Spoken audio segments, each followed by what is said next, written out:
What's up, everybody? Welcome back to Learn to Love You this week. My name is Laura, and today's episode, we're going to be talking about how we can end victimhood. Because I guarantee you, one of the main reasons that you continue to suffer is because you have this concept that you're a victim in your life. Because most of us aren't aware that this way of thinking actually continues to sabotage our lives, and it continues to attract negative experiences into your life. But once we unlearn this victim mindset and step out of it, I promise you, so many things are going to change. Now, just as a disclaimer, this video might trigger some of you. You might get angry, you might protest with me, you might want to click off the video, but if you're really serious about having a better year this year and a better relationship with yourself overall, then you're going to want to listen to what I have to say. And if you've had a traumatic experience, this is not me invalidating your traumatic experience. This is me just introducing a mindset shift that might just change your life. If you're still here, wonderful. Let's get into it. So what is a victim mindset anyway? It's when we take on a feeling of helplessness, when we feel like we have no control over our lives or where our lives are going. It's when we point the finger at everyone else and everything else around us, blaming those things for the way that our lives ended up and for the way that we feel. And victimhood is actually a very comfortable thing to a lot of people. It's easier to look outward and to blame outwardly than to look inward and take responsibility for your own creations and your actions. It's easier to point the finger at everything else rather than to point the finger at yourself. Now, if your house was destroyed in a hurricane or you lost a loved one, obviously those things were not under your control. I'm not saying that we can control absolutely everything that happens in life, but all I'm saying is that we do have about 90% of control over the things that we create for ourselves, and we have 100% of control over the way that we respond to life. Now, there's a very famous Buddhist teaching that tells a story of being shot by two arrows. The first arrow represents pain, and the second arrow represents suffering. Everyone gets hit with the first arrow from time to time.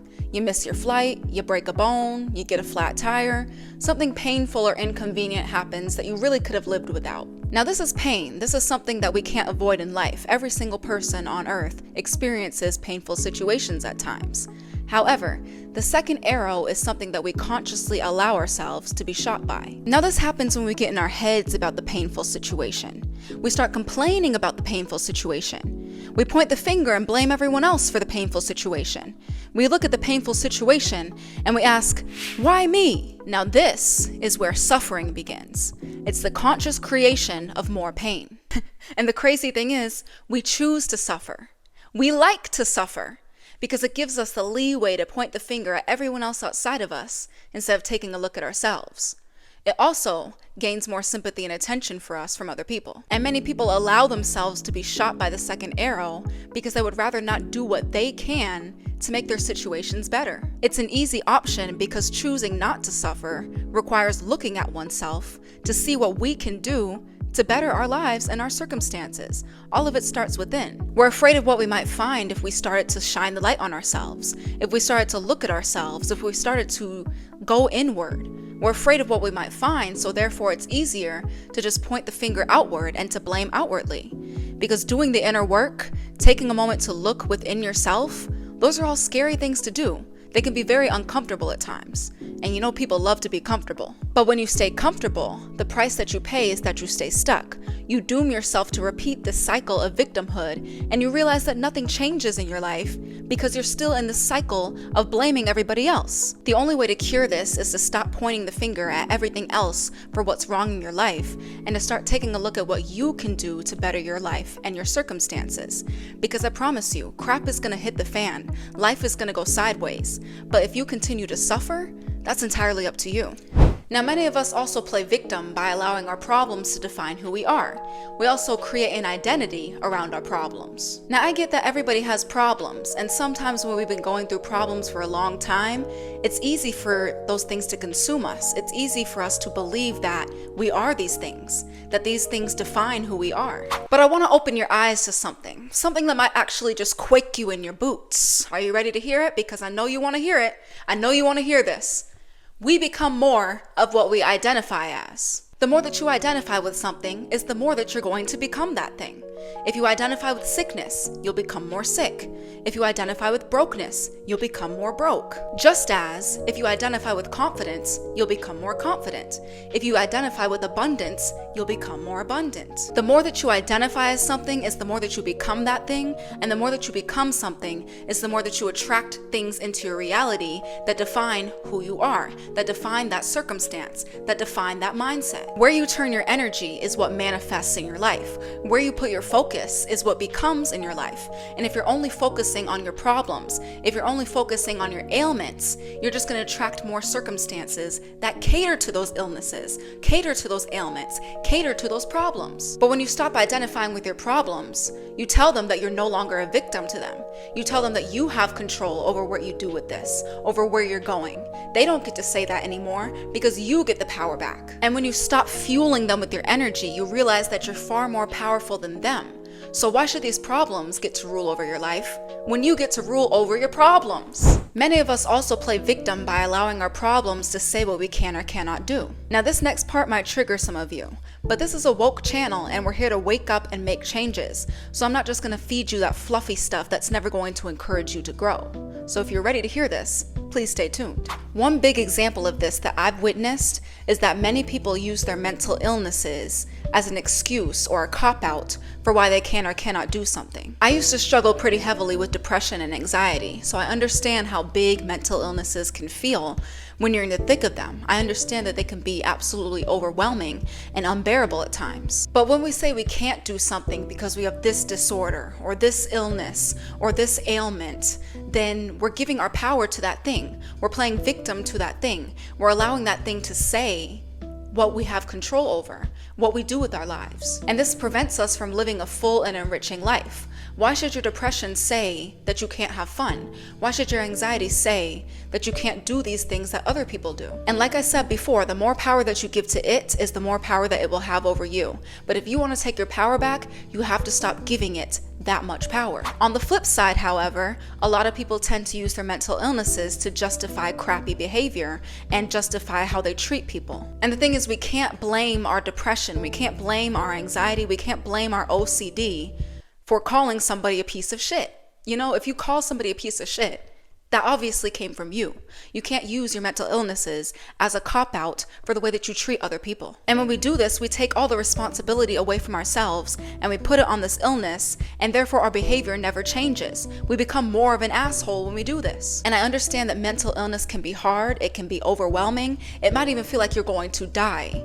But using it as an excuse for crappy behavior towards other people will never be acceptable because you're not taking responsibility for your actions. And when you don't take responsibility, you can never change. But in order to stop being victim to these things, we have to take responsibility. We have to see where we can go from here. We have to stop giving these things power to define us and power to say what we can or cannot do, or using them as excuses of how we treat other people. We have to be the ones to decide where we go from here.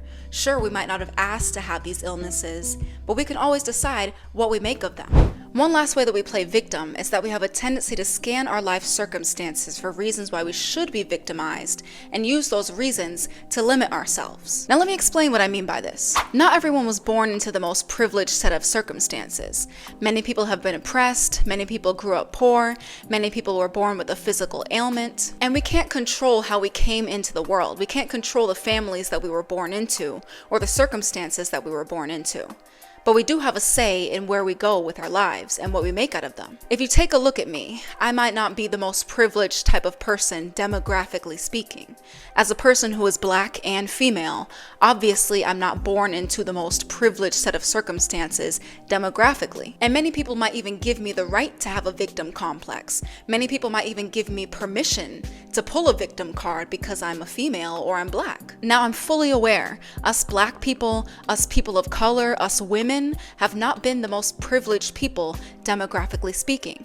We have faced numerous accounts of hatred, violence, oppression for centuries because of the way that we were born. However, although I'm a black woman, I refuse to use that as an excuse not to live the life that I want to live or to accomplish what I want to. I could either use that to limit myself, or I could choose to still make my life the way that I want to make it, regardless of that. We shouldn't use our race or our gender or our sexual orientation or anything to justify why our lives are crap. There are lots of great black people, great women, great black women out there who still achieved amazing things despite being born on the side of the oppressed. And we can't control how we're born, but we can control what we make out of our lives.